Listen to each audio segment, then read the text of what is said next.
Colored Cemetery. They had a rededication just this past week and it was unbelievable. So we've got a slideshow presentation that takes us all the way from the beginning of when they started 4 years ago to today. So this is a celebration of the Littlemont Colored Cemetery. So in the beginning, there were three cousins, Roy, Ryan, and Joe. Wave your hands out there. They're each here tonight. They got this idea that they wanted to restore the cemetery. And we're not sure if it was a great idea or, but now that it's done, we're gonna say great idea. So they wanted to restore the cemetery. When they started, you really couldn't even see it from the road. It was covered in trees. You couldn't tell it was back there unless you knew. So the first thing they did was invite the community to come out and help them. They had a big turnout the very first cleanup. It was on September 12th of 2020, right in the middle of COVID. And it was nice to have something to do because it was outdoors where we didn't have to be next to each other and we could actually feel like we were doing something. So it was a wonderful time to start. The community really came out to help. Even Representative James Tipton, who lives down the street, came. He brought his tractor here and said, load all the brush. They started to do a burn pile in the cemetery, and he said, nah, load the brush on my tractor and I'll take it to my house and burn it there. So there's Kentucky Representative Tipton joining in the cleanup. Betty, are you still here? Did she leave?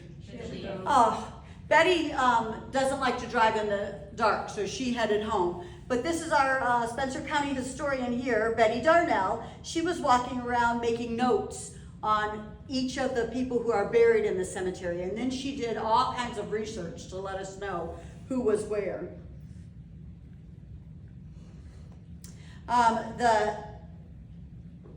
Like I said, the front of the cemetery was covered in trees, so there was a lot of cutting down of trees that day.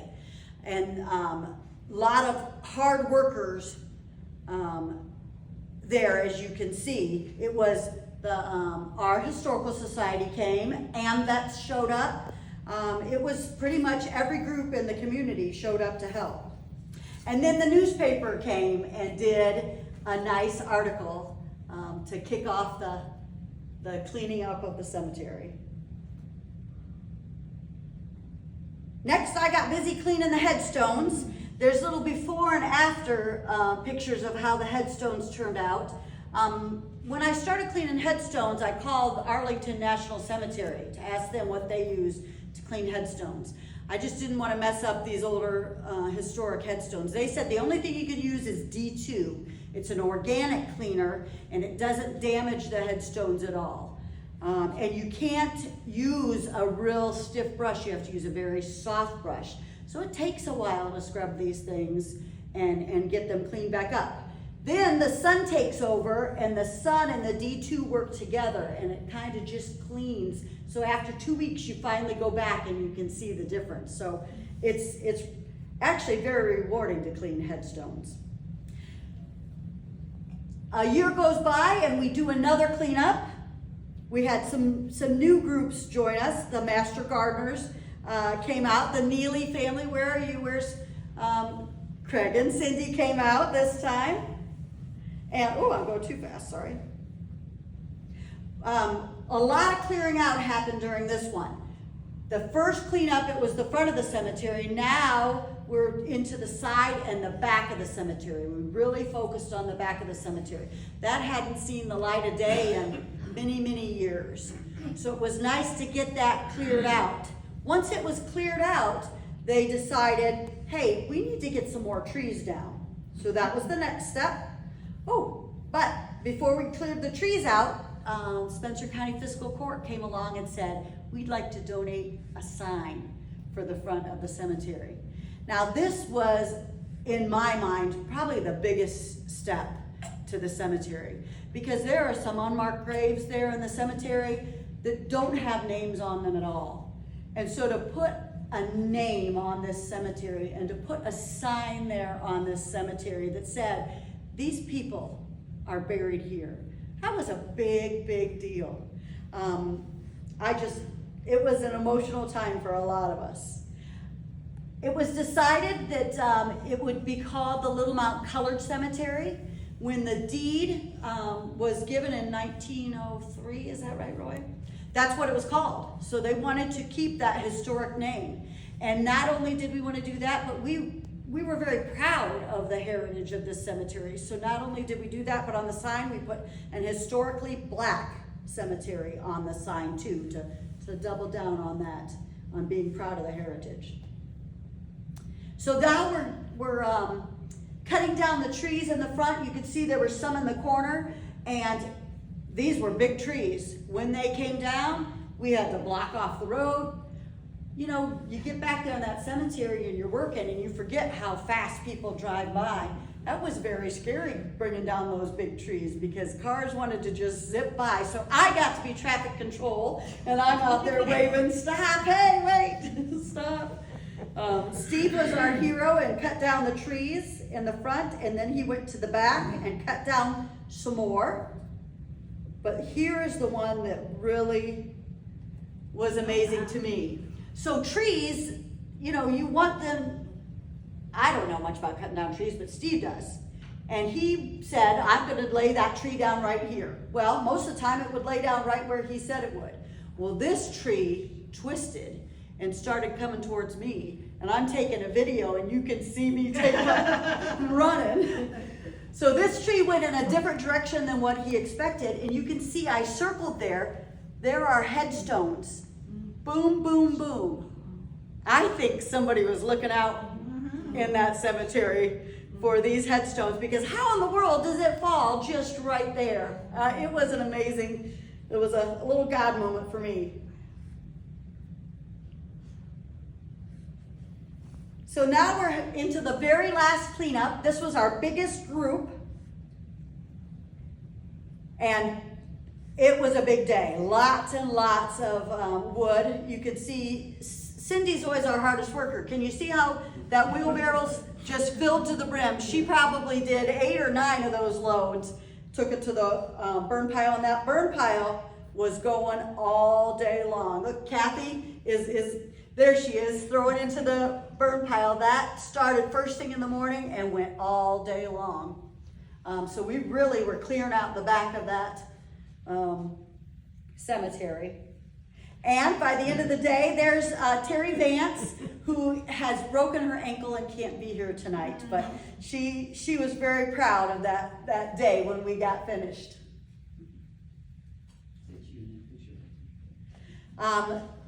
Spencer County Fiscal Court then said, you know what, we would like to get you a fence for across the front of that cemetery. So they donated the money, most of the money. They said we could choose to either do a chain link fence across the front, or we could use the money and get the more expensive fence.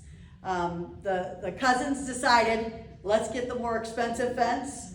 And so that's what they got. And boy, is it beautiful. It's just gorgeous. So everything had come together at this point, and the cousins were ready to invite everyone out for the rededication. Oh, one last thing, Rose and I went back out and cleaned the headstones just so everything looked real good for the rededication. And then it was September 8th, 4 days shy of 4 years of working on this cemetery. The whole community came out. I think we had 50, 60 people there.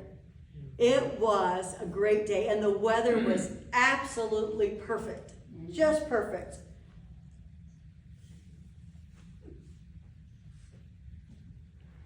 So we had some dignitaries speak.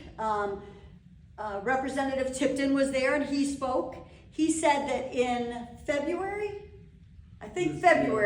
he's going to read something about the Little Mount Colored Cemetery on the floor of the House of Representatives in Kentucky, to let everybody know what these guys have done. We had a member of the military do a salute to the veterans who are buried in the cemetery. That was very special. And then afterwards, after all the talking was done, this is the part that really spoke to me. Everybody stayed and walked around and visited all the graves, including the ones in the clear back, the unmarked graves. Somebody had put a single red rose on each of the unmarked graves, and people went back there and talked about it. The very first registered burial in that cemetery is 1890, but because of these unmarked stones, we know that this cemetery was active before the Civil War. So it just was wonderful to pay a tribute to those people. So 4 years worth of work come to fruition. And then at the end of the day, Craig, I spoke about the Neelys earlier, Craig gathered some of the wood from every tree that came down and then went home and hand carved bowls out of each of those pieces of wood and presented them to key people. And it was really something. Thank you, Craig, for doing that. We got in the newspaper again. And now we want to take a moment to recognize people who've made a monumental difference. Rose, would you come up here? So Rose has kind of been the historian of the cemetery. She's been the record keeper. As people have come to the cemetery, she's said, where's your family? Where are they buried? Because a lot of the cemetery's full, but there's a lot of places where there aren't any headstones. So she's marked down who they are, where they are. She's gone to places and done the research. This is her trifold board up here where she's documented the entire 4 years worth of work. And Rose, we are just so thankful for the difference that you've made. This is an award we have for you. Okay. It's a Making a Difference award.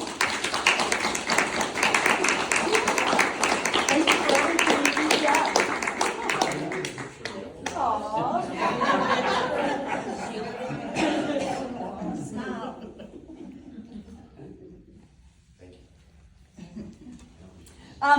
Next we have an award. There are two guys that did a lot of tree work.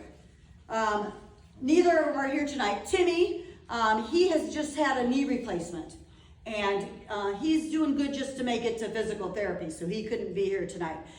Steve Foster also is one that got down a lot of trees. We call them our hometown heroes. They are out there doing a lot of work, and we're just so proud that they have helped us. And then the three cousins. Come on up here. We are so proud of the work that you have done on this cemetery. We want to recognize you.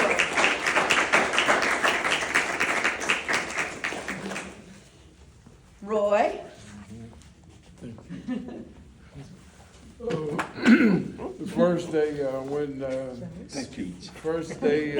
I met Miss Terry, I didn't know her.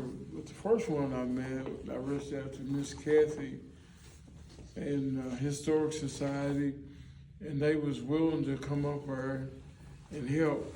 Then somehow me and Miss Terry went up there, and she was cleaning the headstones, and I was just push mowing around there. And I want to recognize Mr. Ron Thomas. He was my support at work. He said, Roy, you don't know what kind of projects you taking on. He kept an eye on it. He kept like another farmer. He said, whoa, that's a big job. And these right here are the hardest working people I know. This lady never took a break of her. We'd be all sweaty and hot. She'd still be out there pushing. Thanks for the whole community and their support and their help. Yeah, and I just piggyback off of what Roy said. It takes a community to do something in this magnitude. So again, thank everyone that has participated, whether they gave some donations or gave of their time. So we appreciate pouring back into the community as far as the cemetery, and thank you again. First of all, I want to make something clear. This is my baby brother. He's not my cousin. He's not your cousin. But we're truly, we're grateful. We're grateful for the Historical Society and their effort to come and to really bring this to fruition. And I'm telling you, it's a teamwork, and it shows what we can do as a community. Yes. And as a people, when you set aside political differences and all this other, set it aside and accomplish something.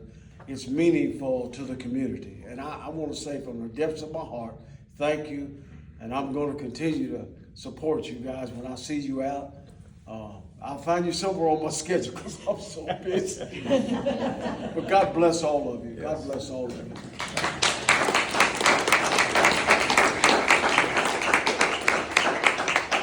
I just want to say that I thank y'all for starting it because I've been coming over 56 years and I didn't think I would ever see it like that.